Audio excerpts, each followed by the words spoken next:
पांडे था अपने टाइम का।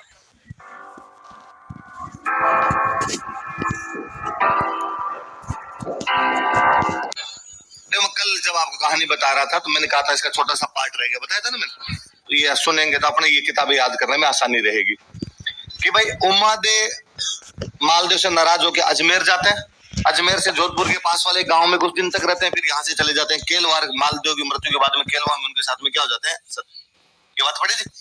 अच्छा होता क्या था भाई, जैसे मालदेव की डेथ भले जोधपुर में हुई हो, लेकिन बाद में मालदेव के जो कपड़े वगैरह थे वो भेज दिया करते थे। रानी कहीं दूर है तो मालदेव जी की पगड़ी भेज दी, तो पगड़ी के साथ में वैसे भी सती हो जाया करते थे। तो वो केलवा के अंदर वही सती हो गई थी उमादे, और अपना पूरा टाइम उन्होंने वहीं बिताया था। मैंने बताया था कि बेटा गोद ले लिया था राम सिंह, माधवा राम सिंह के साथ में वही रहा करते थे। वो मालदेव की किसी दूसरी रानी का बेटा था वो, राम सिंह नाम करके। अच्छा उमादे की कहानी तो यही है, उमादे चले गए, पर बारमली तो मालदेव के पास ही थी, बारमली तो यही रह गई थी ना मालदेव के पास ही। तो कहते हैं भाई एक पहले तो एक बार जब उमादे यहाँ पे जोधपुर के आसपास के किसी गांव के अंदर रहा करते थे, तो मालदेव को और एक दिन फील हुआ ऐसे कि यार गलती तो मेरी थी और मेरी वजह से उमादे नाराज होके चले गए, तो उमादे को वापस बुलाना चाहिए। तो उसने वापस बुलाने के लिए जिस बंदे को भेजा था वो ईसरदास जी थे, जिन किताबें लिखी हमने ऊपर। ईसरदास जी अच्छे कवि थे। ईसरदास जी कहा कि ईसरदास जी आप जाओ और उमादे को समझा के वापस लेके आओ। ईसरदास जी ने कहा ठीक है। ईसरदास जी गए उमादे के पास और उमादे को जाकर कहा कि रानी उमादे, मालदेव जी खुद चला के आपको वापस बुला रहे हैं, आपको वापस जाना चाहिए। उमादे ने मना कर दिया, नहीं, रेमन धागा प्रेम कान मत तोड़ो, टूटे से फिर जुड़े नहीं, जुड़े गांठ पड़ जाए। अब मतलब तो है नहीं कोई, मन फटना भी कोई चीज होती है, और अब मेरे से नहीं रहा जाए उस आदमी के साथ में। और फिर उसकी गलती थी। ईसरदास जी ने वापस कहा कि यदि गलती थी तो वो मारवाड़ का धनी है, माफी मांगने के लिए तैयार है आपसे, 10 लोगों के बीच माफी मांग लेगा। उमादे ने कहा मैं वापस जाऊंगी तो लोग क्या कहेंगे कि पहले तो यूं मुंह सुझा के चली गई थी और एक बार यूं मनाया रीते में वापस आ गए। ईसरदास जी ने कहा लोग कैसे कह देंगे, आप जोधपुर की पटरानी बनोगे, आपका जो बेटा होगा वो जोधपुर का अगला राजा बनेगा, मालदेव आपसे माफी मांगेगा 10 लोगों के बीच में, तो आपकी तो इज्जत बढ़ेगी, इज्जत कम नहीं होगी। तो उमादे ने कहा देख लेना भाई, आप मेरे साथ में किसी भी प्रकार के वहां जाने के बाद फिर बदतमीजी नहीं होनी चाहिए। ईसरदास जी ने कहा उसकी गारंटी मेरी है।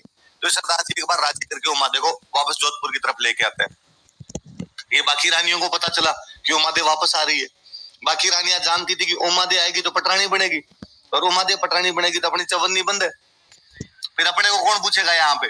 तो उन्होंने आसानंद जी को कहा, आसानंद जी, इन आसानंद जी का क्या, आसानंद जी उमादे नाराज होके चले गए एक बार, अब क्या उनको वापस आना चाहिए? आसानंद जी का मतलब ही नहीं, वो भी लिचड़ आदमी के पास तो एकदम ही मतलब नहीं, गलती इसकी थी।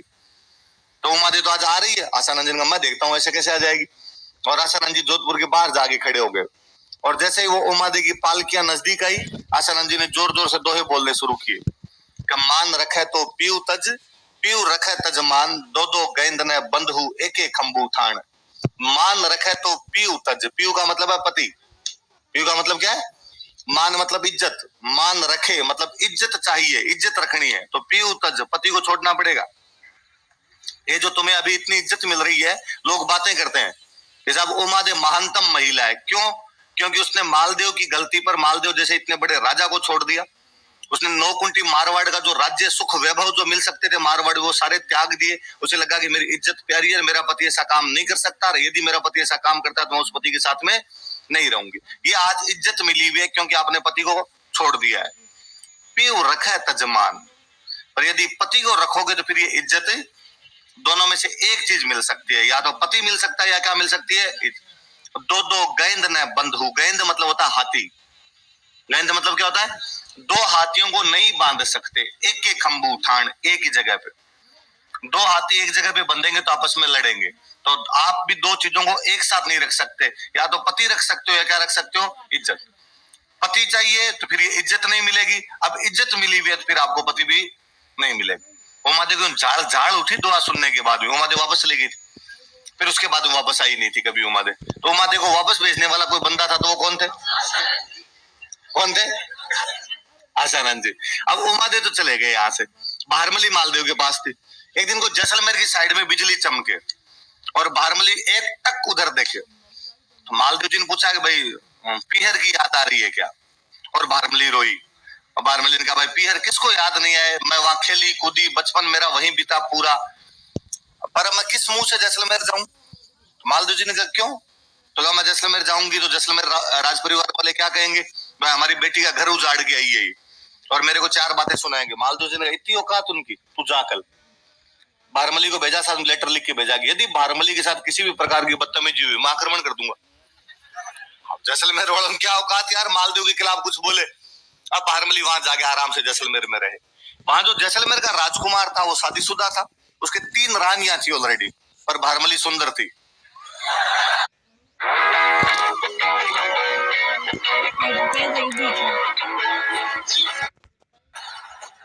वो जैसलमेर वाला राजकुमार भारमली के आसपास में चक्कर काटे। उन तीनों रानियों को लगा भाई अपने खतरा उत्पन्न हो सकता है। उन तीनों रानियों में से एक जो रानी थी वो बाड़मेर में गांव पड़ता है कोटड़ा। कौन सा गांव है? वहां का कोई बाघ सिंह नाम का एक आदमी था, उस बाघ सिंह की बहन थी। वो कोटड़ा का था इसलिए हो गया कोटड़िया, बाघ सिंह नाम था इसलिए हो गया बगा, बगा कोटड़िया। क्या नाम था?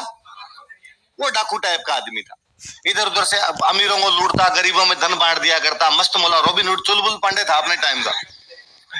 अच्छा, उन तीनों रानियों ने उस बीच वाली रानी को कहा कि भाई तू तेरे भाई को बुला ले, तेरा भाई कोई इलाज कर सकता है इनका, बाकी तो पार नहीं पड़ेगी, अपना घर बर्बाद हो जाएगा। तो उसने भाई के पास मैसेज किया, बागा कोटड़िया बहन से मिलने के लिए आया, पूछा भाई क्या दिक्कत हुई? उसने कहा मैं तो बहन हूँ, क्या ही भाई से ऐसी बात करूं, पर आपसे कौन सी बातें छुपी हुई है। ये बारमली हमारी ननद का घर बर्बाद करके आई है और आपके जो जवाई साहब वो एकदम बॉर्डर लाइन पे है ना, और हमारा घर कभी भी बर्बाद हो सकता है। बाकी इनका तो एक काम करना, कल जब मैं जाऊं तो तिलक निकालने के लिए तू मत आना। गाँव में होता है भाई, अपने बहन के घर पे जाते हैं, दूसरे दिन जब आते हैं तो बहन तिलक तिलक निकालती, गाँव में सीख देना, तो सीख देने के लिए तू मत आना और इस भारमली को भेज देना। उसने कहा ठीक। दूसरे दिन बागा सुबह सुबह 7 बजे उठा, उठते ही बिना मुंह धोए बिना चाय पिए जाके ऊंट पे बैठा। तो जैसलमेर वाले बेचारे भागे भागे आ रहे कि क्या गलती हो गई, चाय पानी तो पी के जाओ, कहाँ भाग रहे होते? अरे नहीं नहीं मेरे काम में याद आ गया, हमारे गांव में कोई काम है और मुझे फटाफट जाना पड़ेगा। तो फिर सियाने आदमी ने कहा सीख तो लेके जाओ, बिना सीख लिए नहीं जाते। तो उसने कहा फटाफट मेरी बहन को जाके कहो कि आगे तिलक निकाल दे, मैंने ऊंट खड़ा ही नहीं किया, ऊंट बैठा ही है अभी। तो वो अंदर गए, अंदर जाके उसकी बहन को कहा भाई तुम्हारा भाई जा रहा है, तिलक विलक निकाल दो। बहन की तो भाई के साथ पूरी बातचीत हो ही रखी थी, बहन ने फालतू के यूं नखरे किया, अरे मत नहाई नहीं, ओढ़नी कहाँ गई मेरी। तो भारमली नहा धो के सुबह सुबह एकदम तैयार बैठी थी। उसने भारमली कहा भारमली तू तैयार ही है, तिलक कित निकालना, तू निकाल दे। भारमली ने कहा मैं निकाल दूंगी। भारमली बाहर तिलक निकालने के लिए गई, तो जैसे हाथ ऊपर करके तिलक निकाल लगी, बागे ने हाथ पकड़ा और ऊंट पे बिठा लिया। बागा वहां से लेके फरार हो गया। जैसलमेर से कोटड़ा आते आते बागा को भारमली से, भारमली को बागा से। मतलब राजस्थान में इससे अच्छी प्रेम कहानी नहीं है। जहाँ तरवरता है मोरी और जहाँ सरवरता है हंस, जहाँ बाग होता है भारमल, जहाँ दारूता है मंस। जहाँ जहाँ पे पेड़ है वहां वहां पे मोर आएंगे, जहाँ जहाँ पे तालाब है वहां वहां पे हंस आएंगे, जहाँ जहाँ पे शराब है वहां वहां पे मांस होगा, जहाँ जहाँ बागा रहेगा वहां वहां भारमली रहेगी। मतलब बेहतरीनतम लव स्टोरी है, बेइंतहा मोहब्बत किया करते थे दोनों। अब ये बात मालदेव को पता चली, भारमली को कौन ले गया और उसने कहा अटैक कर दो, इस बागे पे अटैक करो, भारमली को वापस लेके आओ। तो लोगों ने समझा कि साहब अटैक कर मत देना, पहली बात तो डाकू आदमी है, और भारमली को लेके आगे भाग गया, सिंध की तरफ चला गया, अपने हाथ नहीं आया तो बेइज्जती। मारवाड़ के राजा की सेना गई और एक डाकू को पकड़ ही नहीं पाई। दूसरी बात साहब दासी के लिए आक्रमण, लोग क्या कहेंगे कि दासी के चक्कर में आक्रमण कर दिया। मालदेव ने कहा तुम नहीं जानते, तो मैं कह रहा हूं उतना काम करो तुम और तुम अटैक करो। किसी ने कहा ऐसे नहीं होता, देखो राज्य की सेना जाती है तो किसी ढंग के काम के लिए जाती है, लुगाइयों के लिए अटैक करती नहीं घूमती है। तो मालदेव जी ने दिमाग लगाया, बात तो सही है। तो मालदेव ने कहा रुको रुको रुको, एक मिनट। वो उस दिन उमादेव वापस आ रही थी, तो दो ही कौन बोल रहा था उधर? तो आसानंद जी ने कहा मैं था, तो कहा मिस्टर आसानंद तुम्हारे चक्कर में उमादेव वापस गई, अब तुम किसको लेके आओगे? भारमली को लेने के लिए जाओ। आसानंद जी ने कहा ये पक्की बात, मैं भारमली को लेके जाऊंगा। तो आसानंद जी बागे से बातचीत करने के लिए कोटड़ा गए। अच्छा, बाग जी को जब इस बात का पता चला कि आसानंद जी जैसा महान विद्वान मेरे से मिलने के लिए आ रहा है, तो सामने चला के गया 3 कोस। कितने कोस चला गया? एक कोस में 3 किलोमीटर होते हैं, तो मतलब 9 किलोमीटर सामने जाके, और आसानंद जी को जाके दंडवत प्रणाम किया। धन घड़ी धन भाग, हमारी धरती पे आसानंद जैसा महान विद्वान पधारा और पालकी में खुद उठा के लेके आया। और आसानंद जी क्या राजी हुए। अरे यार बागे ने कितनी इज्जत की मेरी, आने के बाद भी उनके पैर वेर दबाए गए थे, दूर चला के आए हो आप, पैर दर्द करने लग गए होंगे। चाय पानी पिलाया उनको, शिकार खिलाने के लिए साथ में लेके गया। शाम को आया तो भारमली ने अच्छे अच्छे पकवान बना रखे थे।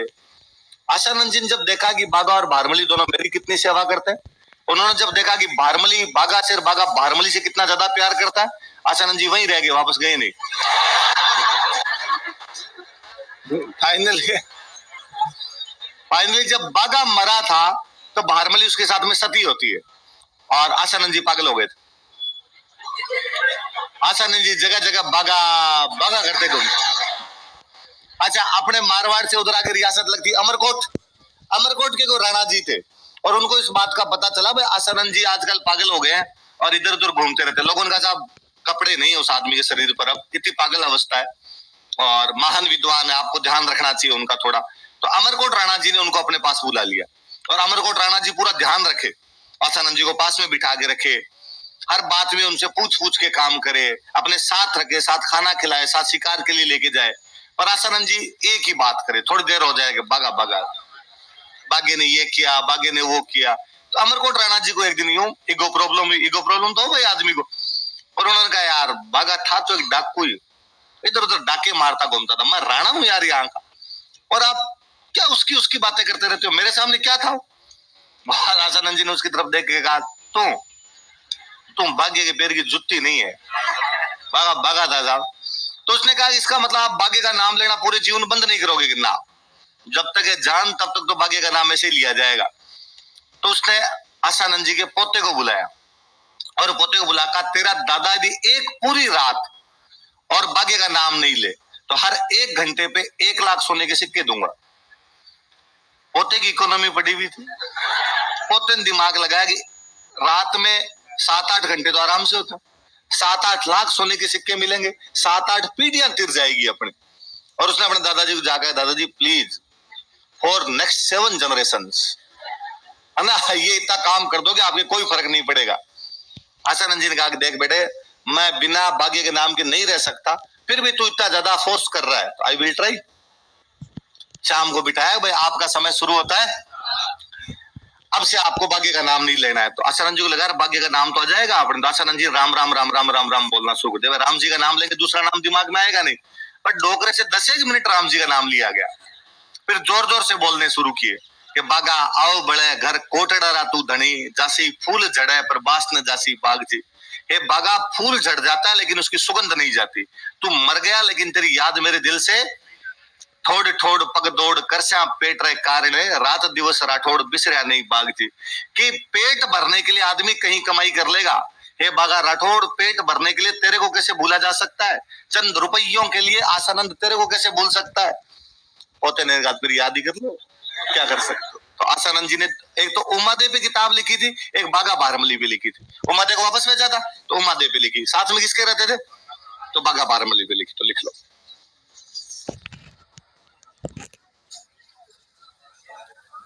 लिखो उमादे बटेणी रा कवित्व।